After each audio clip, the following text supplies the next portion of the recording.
Pembahasan rancangan Undang-Undang Pemilihan Umum RUU Pemilu terus mengalami penundaan dan terancam deadlock. Masing-masing pihak masih bersikukuh pada kepentingannya masing-masing.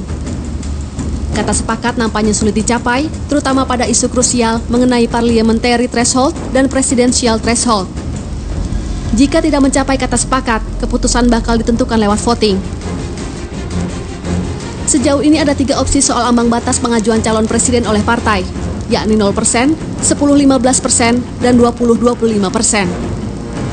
Pemerintah mengusulkan 20-25%, yakni 20% kursi dan 25 suara nasional.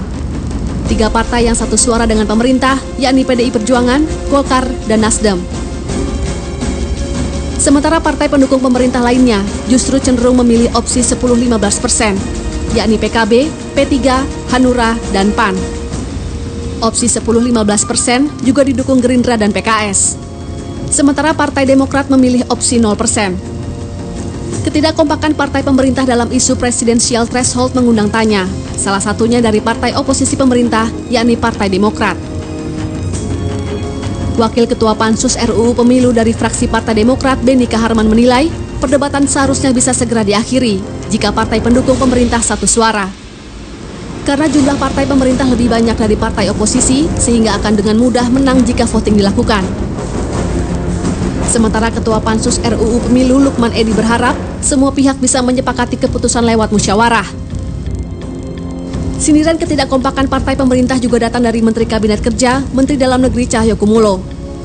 Bahkan Cahyo yang kerap terlibat dalam pembahasan RUU Pemilu sempat mengancam pemerintah akan menarik diri apabila dalam pembahasan RUU Pemilu, usulan presidensial threshold tidak disetujui mayoritas fraksi di DPR.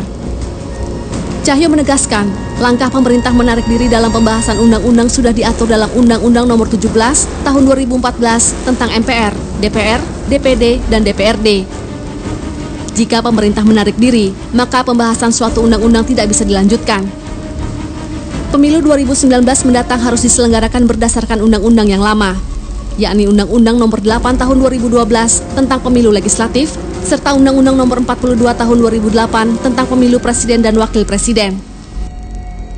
Pakar Hukum Tata Negara Yusril Iza Mahendra menilai ada keanehan dari sikap pemerintah yang 2 kali tidak hadir dalam rapat pembahasan RUU Pemilu. Pemerintah terlihat ngotot agar dalam pemilihan presiden nanti ada ambang batas parlemen, yakni sekurang-kurangnya partai atau gabungan yang punya kursi 20% di DPR atau 25% suara sah dalam pemilu DPR yang berhak mencalonkan presiden dan wakil presiden dalam pemilu 2019 nanti. Menurut Yusril, undang-undang tentang pemilu nantinya akan dinilai inkonstitusional jika tetap mengatur ambang batas pencalonan presiden. Pasalnya pemilu legislatif dan pemilu presiden digelar serentak mulai tahun 2019 sebagaimana putusan Mahkamah Konstitusi. Ketentuan pasal 22 Undang-Undang 45 dengan tegas menyatakan bahwa pasangan calon presiden dan wakil presiden diusulkan oleh partai politik atau gabungan partai politik peserta pemilu sebelum pemilu dilaksanakan. Pemilu yang pesertanya partai politik hanyalah pemilu legislatif, DPR, dan DPRD. Yusril mengingatkan, jika undang-undang inkonstitusional dijadikan dasar pelaksanaan pilpres, maka akan melahirkan presiden yang inkonstitusional juga. Di tengah ketidakpastian sikap partai politik menyikapi RUU Pemilu, masyarakat hanya bisa berharap partai politik yang mengemban amanah rakyat tetap mengutamakan kepentingan rakyat di atas segalanya, jauh dari kepentingan kelompok, partai politik, apalagi ambisi pribadi. Ya, pemirsa, mengenai ambang batas capres dan ambang batas parlemen ini masih terus menjadi perdebatan ya dalam penyelesaian atau pembahasan RUU Pemilu yang kemudian terancam deadlock. Terjadi semacam polarisasi ya, ada kubu yang menginginkan agar ambang batas itu dihapuskan atau 0% atau minimal di bawah 20%. Ada juga yang kubu yang menginginkan, terutama di kubu dari pemerintah, menginginkan agar 20% begitu. Dan untuk membahas hal tersebut kita segera menghubungi Yusril Iza Mahendra ini, pakar hukum tata negara sekaligus Ketua Umum Partai Bulan Bintang. Halo, selamat malam Pak Yusril. Ya, selamat malam. Ya, terkait tentang pembahasan RUU Pemilu ini Pak Yusril, pemerintah yang apa yang kemudian bisa terjadi jika kemudian pemerintah menarik diri seperti itu Pak? Kalau terjadi deadlock, pemilu 2019 tidak dapat dilaksanakan, tidak dapat diselenggarakan, oleh karena putusan MK itu sudah jelas mengatakan bahwa pemilu 2019 itu dilaksanakan secara serentak ya. Pada itu kami yang menguji sama-sama dengan Pak Effendi Ghazali di Mahkamah Konstitusi. Sebenarnya sebelum pemilu 2014 putusan itu sudah ada. Cuman MK itu mengatakan memberikan kesempatan 5 tahun. Pemilu serentak itu dilaksanakan tahun 2019 dan itu nggak bisa ditarik lagi putusan Mahkamah Konstitusi itu. Jadi kalau sekiranya pembahasan ini deadlock, ya mau pakai undang-undang pemilu yang lama, ya tidak bisa digunakan lagi. So undang-undang pemilu yang lama itu memisahkan antara dua pemilu, yaitu pemilu legislatif dan pemilu presiden dan wakil presiden. Jadi karena dipisahkan itulah maka ada ambang batas pencalonan presiden itu.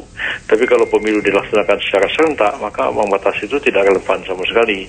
Karena bagaimana mau menghitung ambang batas pencalonan presiden kalau dilaksanakan serentak hari itu juga. Jadi saya berpendapat bahwa kalau 2019 masih pakai undang-undang pemilu yang lama, pemilu yang 2019 itu jadi inkonstitusional dan itu akan menyebabkan terjadi krisis legitimasi kepemimpinan nasional kita.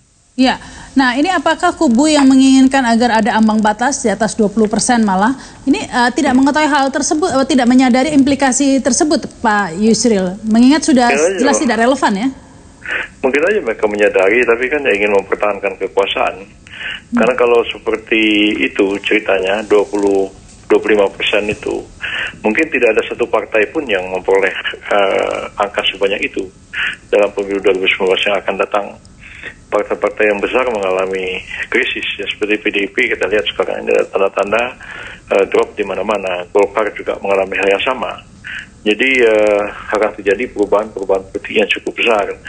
Nah, tapi kalau seperti ini, itu mungkin juga benar apa yang dikatakan orang pada skenario koalisi tunggal.